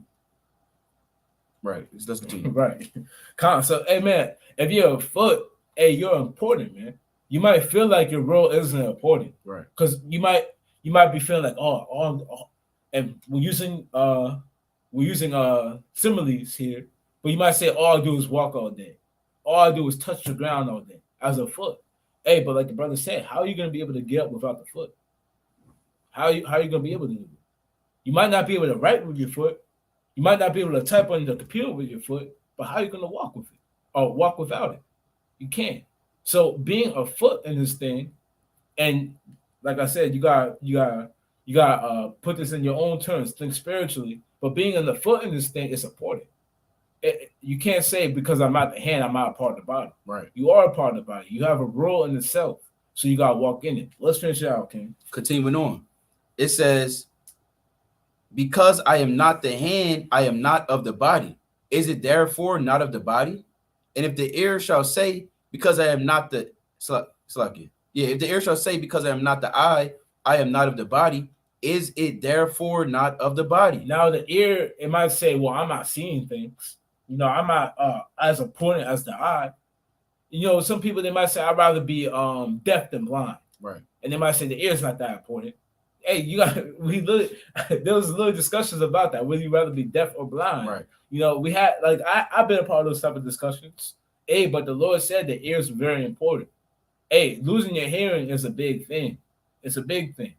And you might say, well, it's not important as the eye, man. I'm about to give my 2 ears and my eyes. Right. Hey, it's still important. It's a part of the body. We're the body of Yahweh Shai, and the body of Yahweh Shai gotta be moving perfectly, man. It's not gonna have a leg chopped off or a leg not working, saying I don't want to work no more because I wanted to be an arm. No, it's gonna work as one body. That's what Paul is really saying right here. We gotta work as one body. Even if you feel like, hey, I'm just a brother that brothers call, man. Like I was going into before, the brother got mercy. I'm just the brothers that brothers call late at night when they're feeling down. I don't know if that's really important, man. If I leave the camp, I'll be, it'll be all good. No, brother, if you left that camp, man, Hey, that camp, it might fall the next day. It could, you know. So you gotta have that mindset to be like, hey, look, man, I'm a part of this thing, man. Every single brother. And if you feel like you don't have a role, this is what we're going into. You gotta step into a role, man. Every brother should be asking the Lord or searching out for themselves on what the role is. It's in your spirit to know where your role is. So you gotta search it out diligently, man, and not observe, like we said before, from your couch, right? Or even when you come to camp, because like we said, we're talking to brothers in the camp too. You're observing from the back line. You say, "Well, I'm just gonna stay in the back. I'm staying in the back, or I'll just be over here and hold post and not really say nothing." Right? Don't be that type of brother, man. Hey, it might be your lot to hold post and fend off other people, but if that's your lot, then you walk in it. But don't be the brother that's hiding from trying to find the lot. That's what we're trying to say. Because you do need brothers that hold post, man. Hey, there's a mighty brother. I'm gonna say his name. Go ahead. Hey, the brother Lama Shop, man. Hey, that's a mighty brother. Hey, that brother, he's held post a lot of times, man, and fended off people. You got the elder Sar. Right. And I see, yeah, hey, man, you see people that will come up. Hey, even the brother Kadash, man. Brother Kadash, he be mighty with that. Right. You got damn crazy Edomites coming in New York and doing whatever, and you see the brother Kadash, he stepped right up, man. He stepped right up. He in the front, fending people off with that staff, man. Right. Hey, making sure they don't get too close to the teacher. Hey, that's a role in itself, man. And it's mighty. Because you might have someone that comes up and they try to do something. And we had that incident when we was in Patterson, and you had a man with an axe. And I was teaching them at the time, a man with an axe banging on his car, saying, "I got something for you." Hey, if I didn't have brothers watching my back, and he might have came up and he might have put that axe in the back of my head, man. Right. Hey, that's why we have these certain roles. And you had the brother your call fend them off. And we a few brothers had to put him down. Yeah, did we still have that video, man? Or it was on the old channel? No, he's the old channel. Old channel. You see that? Yeah. But you had a man that came over axe, and we had a few brothers fend them off, man. Right. I believe it was Yakal, Elder Sar, and a couple other brothers. It might have been Lama Shark too. That was over there. Yeah. Look to the spirit. Hey, look. All a I'm body saying, or two, I believe. A body or two. See, a body got in. Look. But look, brothers got in them, man. Right. And that, like we said, that's a role in itself. Right. You know, like I said, if we didn't have that, it could have been an axe in the back of the back, or even in the back of the head, man. Right. So that's a role in itself. So we gotta understand these roles and step into them, and not say, "Hey, look, what I'm doing is too small. What I'm doing is insignificant. If I'm not teaching, then I'm not really. There's nothing I'm really doing." Hey, look, you could be a reader. Hey, you could be a brother that fishes, man. You got the mighty brother Jonah. Hey, he's a real good fisher right now. Why? Because he's bilingual. We went into it before. Hey, if you have a diversity of tongues and can interpret other tongues, the brother Jonah speaking Spanish and English, hey, that's mighty, man. You know how much brothers and sisters he gets from Northern Kingdom to stop by? Hey, to actually stop and listen to what we have to say. Hey, us saying Benaka, or Benaki, Benaka. Yeah, Vida. Hey, sometimes it don't work, man. And they look at us like we're crazy. Because you can tell we don't speak Spanish, man. Right. And we try. And they kind of look at us like, you know, niggas. Y'all just some niggas. But when Jonah said, hey, they stopped, man. Right. They said he might know what he's talking about because, you know, he's fluent. And that's a gift in itself. You know, he stopped a lot of Northern Kingdom brothers, man. Right. He stopped a lot of Northern Kingdom brothers and talked to them. Why? Through that gift. So we have fishers. Hey, we have brothers that, like I read, we have brothers that are reading. We have brothers that record. Hey, we have brothers that will stand in 5 hours in cold weather recording when no one else wanted to do it. Right. And that's a mighty office in itself. Why? Because someone got to record. You can't have brothers that's all and say, I don't want to do it. And you're passing off the cam recorder every 30 minutes. And you got brothers that step in that role, man. You know? Hey, you got brothers. Hey, well, you know, you got brothers that do a lot of things. We're not going to go through all of them, but, you know, we have rules. Let's finish that, though. Okay? Come on. Read it on. It says, verse 17, if the whole body were an eye. So if the whole body was just the eye, they say, oh, I want to be the eye. The most important part about I want to be the eye. And everyone was just following after the one office, man, and saying, I want to do this. If I'm not doing this, then there's no point. Read. Where were the hearing? Where were the what? Where were the hearing? Hey, if everyone, we're going to use it. If everyone just wanted to be a teacher, hey, who's going to read? who's going to hold post? Who's going to stop the Edomite from sneaking behind and damn infiltrating the camp? We literally had people trying to infiltrate the camp from behind. If we didn't have men holding posts and paying attention, they would probably be inside the camp, just creeping around, man. We literally had that. We had that during Feast of Tabernacles. A man was just creeping around in the back, an Edomite creeping around in the back, and brothers didn't spy him out. He couldn't infiltrate the camp. Right. And everyone said, I don't care. Hey, during the 4th of July, you had heathens walking back and forth, man. And if you didn't have brothers holding posts, hey, they could have walked right in the camp and just did whatever they wanted. Right. So we understand that not everyone could be the eye.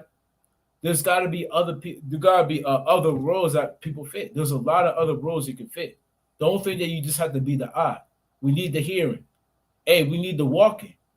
Hey, we need the hands to pick up things. Hey, we need the neck to swivel around. Hey, we need the kneecaps to bend over. Right. You know, you might drop a pencil or drop a Bible. You need your kneecaps to bend over and pick it up. Can't say, well, kneecaps don't matter. Hey, let someone bust your kneecaps. Take a hammer to your kneecaps and bust them in. Right. Hey, they're important. You need those. So we need. You need knuckles. Yeah, you need knuckles. Imagine you had no knuckles and you try to punch somebody. You're not gonna get nothing done, man. You need joints in your hands. Right. You need all these things that are part of the body. And brother, you might have to be a joint in the hand. And you yourself, and we're gonna get on you, being carnal and thinking other things might think that you're insignificant, man. Brother, don't think you're thinking carnal and you're going off. You might have to be that joint. But brother, you gotta say, look, I'm that joint. I'm gonna do my job and I'm gonna perfect the body of Yahweh Shah. Right. And then you're gonna be rewarded in the kingdom. Stop running from your lot, man. I appreciate it. You got what you had? Well, it was like you got it. No, you got it, bro. I thought you were going to join. Now I'm about to go to so that's a good precept. Come. I'm gonna get this in this Galatians. Come. This is the book of Galatians, chapter 1 and verse 10. For do I now persuade men or Yahweh? Or do I seek to please men? For if I yet please men, I should not be the servant of Hamashiach. So in this truth, we got these different roles that we have to bring forth. Why? Because like we started off with, it's to magnify Yahweh by Hashem Yahushua. This is all different roles and things that the Most High has brought forth to magnify him. So when you think that, oh, I'm insignificant, that's you thinking you're more than what you're supposed to be. We're all servants to the Lord. We got different roles to serve the Lord. So when you put yourself in that mindset and you submit yourself to that, you understand that, look, and whatever the Lord put on me, I'm going to use that to magnify him because I believe in him. And at the end of the day, this is all about him. You got it, King. Well, yeah, that's a good precept, man. We're not doing this for ourselves, man. It's of Yahweh Shah. Yahweh Bashim Yahweh Shah. So we're doing everything to magnify the Lord. So now it's not time, like we said, what we keep saying, to run away from your office, run away from your lot. You know, we just did a live on, looking back. It's not time to be looking back to saying, I don't know about this. I don't know if I'm significant. I don't know if I'm really bringing anything to this truth. Brother, you have to walk in your lot, have to walk in your role. Do everything you can to perfect this ministry. Do everything you can. And like we said, you might feel like you're not really doing anything, but brother, you are. And you will be rewarded if you continue to walk in your lot. You will. The Lord talks about it. The Lord, he promises it, man. And we can't go through more precepts to really prove it. That as we already did. If you don't believe it, you gotta check yourself, man. Right. You have to.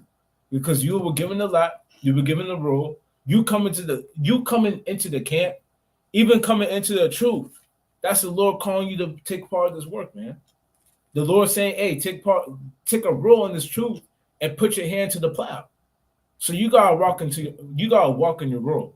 But I don't know if you had a precept. Yeah. Come on. This is the book of 2 Chronicles, chapter 15 and verse 7. You want me to read it? I got it. Come on. It says, be ye strong, therefore, and let not your hands be weak, for your work shall be rewarded. So the Lord said you got to be strong. You got to stand fervent for the Lord. This is not for man. This is for the Most High. Woman, you should stand fervent just for your husband. If you have one, it should be for the Most High. A lot of sisters, they don't have husbands. Those sisters just fall away. No, those sisters, look, you got to keep going because you believe in the Most High. The Lord brought you in His truth. It wasn't your husband. It wasn't your best friend. It wasn't whatever. It was the Most High God that brought you in this thing. How dare you think about going back in the world because that person may have fell out or whatever the case may be, or maybe you don't have one. There's some sisters that feel like they don't have, just because they didn't have a husband, then they're not in the truth. This truth is more than husband and wife. This truth is serving the Most High God because you believe in Him, because you want your soul to be delivered, because you want to escape the pollutions of this world and the destruction that's coming very soon. So the Lord said, be strong, therefore, and let not your hands be weak, for your work shall be rewarded. And you'll be rewarded for all the work you do. Whether it's righteous work, you'll be rewarded to everlasting life. And if it's wicked work, what do you think is going to happen? You'll be destroyed. So remember that. If the Lord gave you something, He gave you a task, He gave you a role, and you don't do it, same way that job, they will fire you. Same way that your business partner you might have had, and you just being slothful, they may take the business and leave you. Hey, guess what? The Lord said your work is going to be rewarded. If you're not doing what the Lord commanded you to do with the talents He's giving you, He's going to just kill you. He don't need us. The Lord said, "What is man that he shall be regarded of?" So you got to understand. You got to keep that in mind. Like the brother was eloquently bringing out. Hey man, everyone has a role. You can't be the head trying to be the toe. You can't be the toe trying to be the necklace or the damn neck. I meant to say. You understand? Not the necklace. Not the necklace. No brothers is necklaces. All right. That's just an accessory. We all have an important role in this truth. And now it's time to stand in it. Because as we didn't necessarily go into it, but we have brothers in Europe right now who's catching hell out there teaching the work or doing the work and teaching the Bible. They were arrested. As we speak right now, they're arrested. They're in jail right now. So what will happen if brothers in Jersey, Philly, or New York, or Baltimore? What happened in other camps, other congregations? There has to be men that always have to step up. It has to be the next man up. So you can't keep thinking of yourself as I'm just another brother. No, brother, you have an important role in this thing. Don't be high-minded and heady, because then that's going to be pride and you're going to be overthrown as well. But the Most High is giving you certain tasks and certain responsibilities. You got to step into it. Maybe it's something you was really good at in the world, as far as in a righteous fold. Like maybe you know how to edit videos, or maybe you know how to use a camera. These different things, bringing it into the truth is beneficial to increase and magnify the Lord. You had anything else, King? I had a little bit more on 1 Corinthians. Yeah. Because there's more on that, you know. You can start with verse 17 again. Verse 17, 1 Corinthians 12:17. If the whole body were an eye, where were the hearing? If the whole were hearing, where were the smelling? So the Lord's basically saying, if everyone was one thing, where's going to be the other thing, man? Like what's going into before. If everyone was trying to be a teacher, where's going to be those that are striving to read? Those that are striving to be fishers? Those that are holding post mightily? Hey, you got to have different parts of the body, but you got to excel in what was given unto you. Excel in it. You know, don't say, well, it's not that important. Like the brother said, you got people that edit, it's not that important. Brother, you got to edit those videos, man. You know, there's a mighty brother, me and the brother were talking about last night in Indiana that will edit videos. He edits the videos. He has the drone, the brother Gabar. Yeah. Hey, man, that brother, he's mighty. You know, he's mighty. We need brothers like that in the truth to edit videos. Hey, to help reach Israel on a mass level on social media. There's brothers like that, man. Let's keep reading, though. Reading on. Verse 18, it says, but now had Yahweh set the members, every one of them in the body, as it had pleased him. No, this is a man. As it had pleased him. So the Lord, he sets every member in the body where they're supposed to be, as it pleased him, man. As it pleased the Lord. So, like the brother brought in Galatians 1, we're not doing this for ourselves. This is for the Lord. The Lord, he put you in that office because it pleased him to do it. Let's keep reading. And if they were all one member, where were the body? But now are they many members, yet but one body. Now this is the point. And the eye cannot say unto the hand, I have no need of thee, nor again the head to the feet, I have no need of you. Hey, so you know, me and Kasadi as teachers, man, We can't say to the brother that's reading mildly, hey, brother, we can replace you the next day. We got no need of you.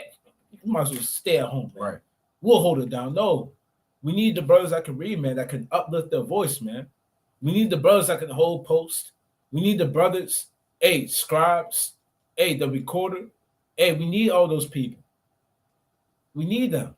And we're gonna be honest, we can't say that. And the man that's reading, he can't say to a teacher, or he can't say to a priest, he can't say to a scribe, I don't need you guys. I got this on my own. I'll read everything and do everything on my own. They can't say that. All the members, we work as one. Let's keep reading. Right.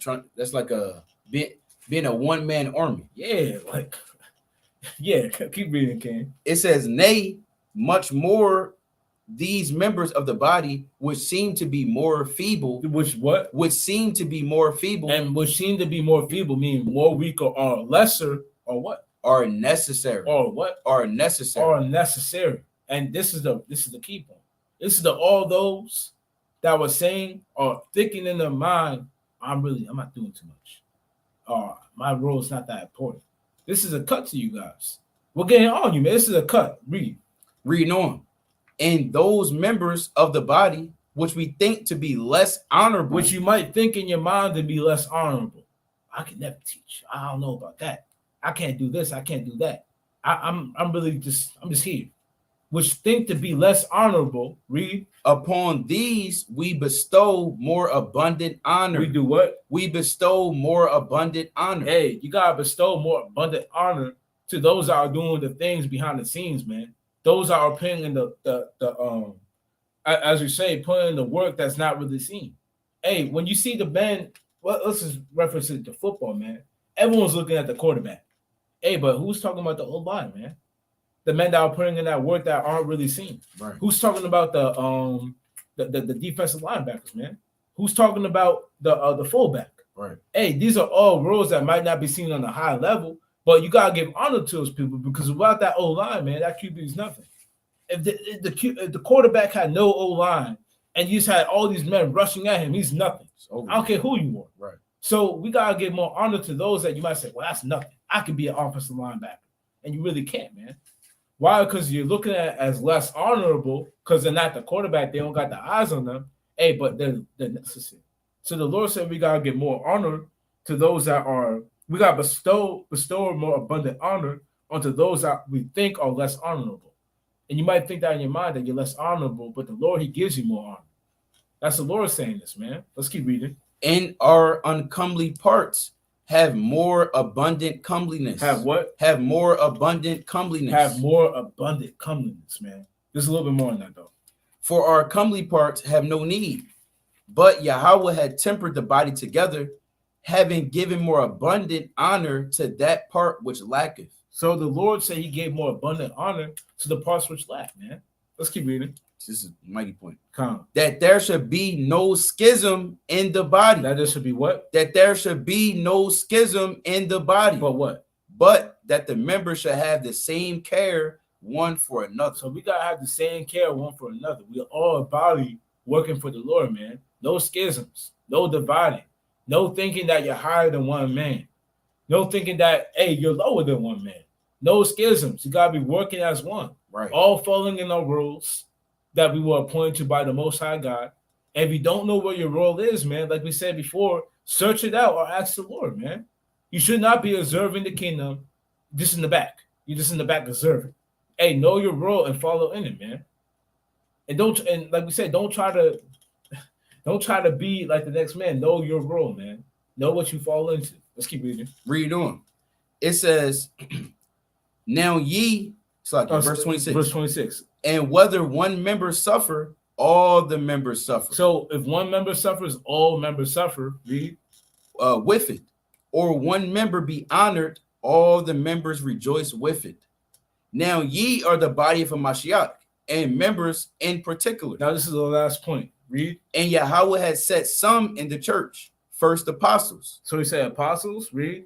And I want to make a quick point. Go ahead, Ken. And to be an apostle, it means to be sent.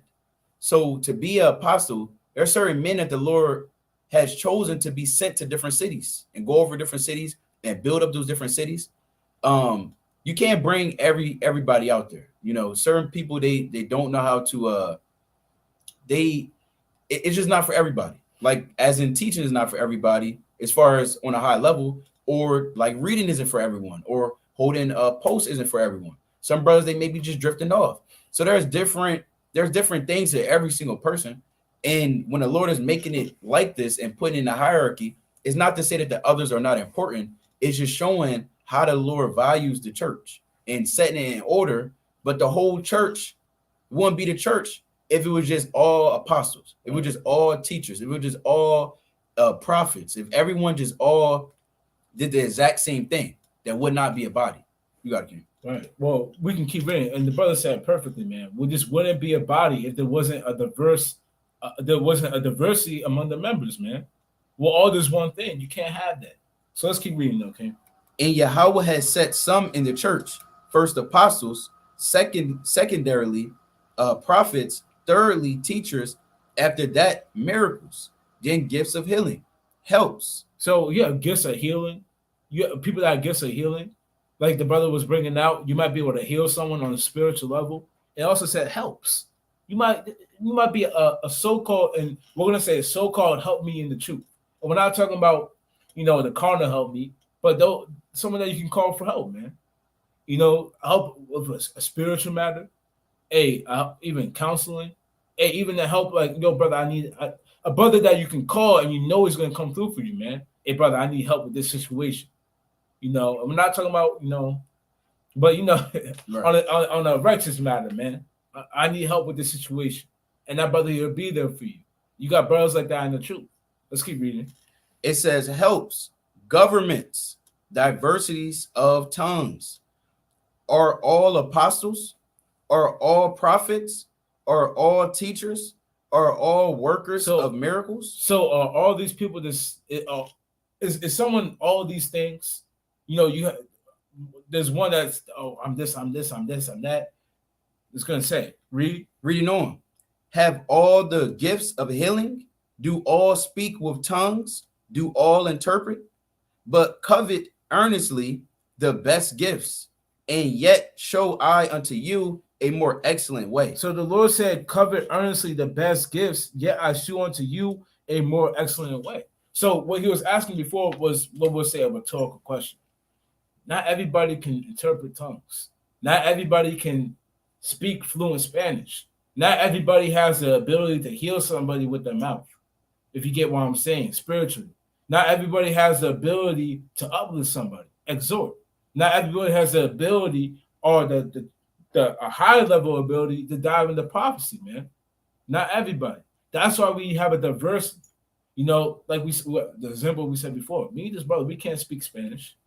We can't go into Creole like the brother Abadia. Hey, we can't speak Portuguese like the brother you call. Hey, you have men that have to be set up and have to come into this truth and have to walk with us to help magnify that office, man. But the brother, he can't do it himself, man. He's not going to be prophesying to Northern Kingdom on one hand, and then he switches over. Now he's prophesying to our people that were oppressed by the French and forced to speak the language. He can't do it himself, man. Hey, that's why you need men and other people to step into these roles. There are different offices. Not everybody is an apostle. Not everybody's a teacher. Not everybody's a pastor. I believe the other one was pastor. Teacher. Healing. Not everybody has a gift of healing. Hey, these are all different gifts and roles that men can take in these last days. So, like the title of the video is, man, what is your role in this truth? You gotta fit these roles, man, because they gotta be fit by somebody. One man can't do it all by himself. Like the brother said before, one man army. We need men in this truth to fill these roles. But that's all I had on 1 Corinthians 12. Okay. Con, let's go to damn, what is that precept? For the barrel. I think we might have already got it. Actually, no. Let's go to 2 Corinthians chapter 4. I want to stir up the gift that is within thee. But until we get that, can you go to Luke real quick? Go to Luke 12 and 47. Because we're gonna wind down so we don't miss Cam. Come on. But yeah, let's go to that in Luke. And Lord willing, you know, you do pray to Yahweh Shem Yahshai to figure out what you're supposed to be doing in this truth. Because we're in the last days. I mean, if you want to get out of here, then you got to look at yourself in the mirror and see, how can I benefit the nation? What way can I step it up and bring forth more works for the nation? How can I better magnify Yahweh Shem Yahshai? What way can I be a benefit and not a damn curse, right? How can I build up instead of pulling down? You got to look at that. Whether it's what you maybe if you're a wife, you can better exhortate your husband in righteousness. You don't got to do it necessarily with the precepts, but you can do it in motivate him, right? And the woman, you know ways to motivate your man, motivate him to bring forth more righteous works for the Lord. You understand? So it's all different ways that we can do so, but we got to do so. Can you bring this out, King? Luke 12 and 47. I believe I want Luke. Yeah, Luke 12 and 47. This is the book of Luke, chapter 12 and verse 47. And that servant which knew his Lord's will. And we bring this out. This precept, it gives me goosebumps. We know the Lord's will. We know what the Lord wants us to do. And if you don't, like I said, go pray. Pray to the Lord. You can pause the video. You can come back to it later.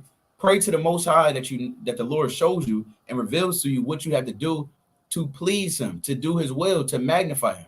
Right, read on, King. And prepare not himself, neither did according to his will, shall be beaten with many stripes. What the Lord say? Shall be beaten with many stripes. So those that know this truth, the Lord said you'll be beaten with many stripes if you know to do right and you choose to do wrong. Those that didn't know, they're going to be beaten with less stripes than those that did know. Right. So that should keep your mind in a place where, hold on, look, I don't want to be jammed up. You letting these spirits overthrow you. You letting them weigh you down. And long and behold, you back in the world. Well, what do you think is going to happen to those? Because you're rejecting the Lord. You got about 3 different types of classifications of people in this truth, or really in Israel. You got those that hear the word and receive it and continue on. You got those that hear the word, receive it for a season, and then go back in the world. And then you got those that flat out reject the Lord. You want to be that first classification. You want to be those, a part of the 1/3 that does receive this truth and continues on. You don't want to be those 2/3 that don't make it. You anything, King? I'll give my closing on 2 Timothy 4 and 5. And it's the book of 2 Timothy chapter 4 and verse 5. It says, but watch thou in all things, endure afflictions, do the work of an evangelist. Do the what? Do the work of an evangelist. So what required to do the work? It said to do the work of the evangelist, read. Make full proof thy ministry. Do what? Slack it. Yeah. Yeah, make full proof of thy ministry. What did the Lord say? Make full proof of thy ministry. Hey, the Lord said to make full proof of your ministry, man. So that means you have to do the work. You have to make full proof of your own ministry and continue to lay up, put in your own brick and building this house for the Lord, man. Right. It's not time to say, like we keep saying, observing from the couch, observing from the back. There's a brother in the back. I'm observing from back here. You guys go ahead and do your thing. That's wicked. Let's keep reading. Slack it. Reading on. It says, for I am now ready to be offered, and the time of my departure is at hand. So we gotta be ready. We gotta be ready to show our ministry. We gotta be ready for the Lord to come back and making full proof of our ministry, man. Like we said, not sitting in the back, not just observing the kingdom of heaven. Now it's time to make full proof of the ministry, walk in your lot, and walk in your role to help magnify the name of the Lord. Help magnify this truth. Help magnify the ministry. But that's all I got on that, King. You got it. Salaki. Grab me 1 quick second. I gotta get this. Thought it was in 1 Timothy. What you looking for? Stir up the gift. Yeah, you got it. Yeah, I found it. 2 Timothy. It's actually 2 Timothy. 2 Timothy 1 and 6. 2 Timothy chapter 1 and verse 6. Wherefore I put thee in remembrance that. Start at verse 5. Verse 5. When I call to remembrance the unfeigned faith that is in thee. And it's another gift you can have. It's those that have unfeigned faith. The Lord told us to call to remembrance those things. Remember who you are. Remember why you in this truth. Remember what your role and responsibility is. Right, read on, King. Which dwelt first in thy grandmother Lois. And Lois, Timothy's mother, grandmother Lois, she had unfeigned faith. Right, read on, King. And thy mother Eunice, and I am persuaded that in thee also. Right. Wherefore I put thee in remembrance that thou stir up the gift of Yahweh, which is in thee. No. You just sit on, be a couch potato. That thou stir up the gift of Yahweh, which is in thee. No, I don't want to do the work no more. That thou stir up the gift of Yahweh, which is in thee. The Lord said you got to stir up the gift that's in you. Let me pull up that word real quick. Stir up. Right? That word stir. Actually, I believe we shared our screen already. Yeah, we sharing it. Hey, King, we sharing the screen right now? I believe we in there. 2 Timothy 1 and 6. All right, let's go to that. I believe it's showing screen sharing. See it. All right, so this is 2 Timothy 1 and 6. This word in a Greek to stir up. Let's pull that word up. It's like right? Because it actually says to kindle up, inflame one's mind, strength, and zeal. We still sharing, right? No? Oh, wow. That's Satan. Let me try that again. Say stop sharing. Oh, no, we might have to do it like this. Okay, there we go.